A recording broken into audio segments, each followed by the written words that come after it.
Have you ever been searching for a movie to watch and come across a movie that looks so disgusting that you cannot look away, and in fact you feel compelled to examine it further? Maybe you read the description, you looked at who the actors were, maybe you admired the terrible cover art. Well, I will be going a step further in a new series called Repulsive Movie Quest, where I will actually view these films and report my findings. Why, you might be asking?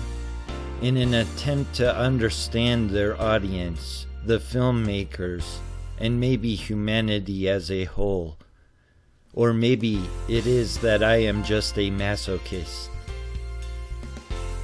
For the first movie in this series, I will be examining a film called I Kissed a Vampire, directed by a Christopher Nolan.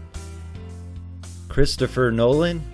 The critically acclaimed director that everyone knows and loves?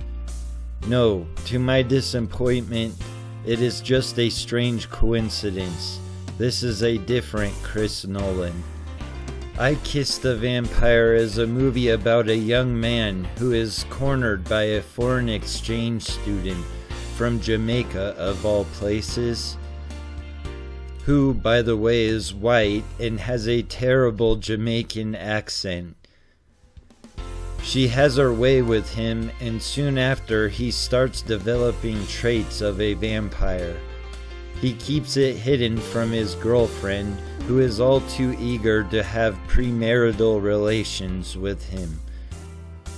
He also visits a psychologist who he confides in. For some reason, this woman is wearing a neck brace. It is never mentioned through dialogue or explained in any manner why she is wearing it. This young man eventually dreams of vampires, and soon they appear to him. These vampires like to dress as streetwalkers, and they are led by a man who feels compelled to wear makeup and a top hat. Their leader wants our main character to embrace his new powers and join them in their debauchery. Soon the leader discovers the main character's horny girlfriend and manages to turn her as well. The main character spends the rest of the movie trying to save his girlfriend and himself from these spawns of hell, only to finally join them. If that doesn't stimulate your gag reflexes, did I mention this movie is also a musical? Don't tell me what to do or I'll suck the life right out of you. This sudden appetite, it keeps me up at night.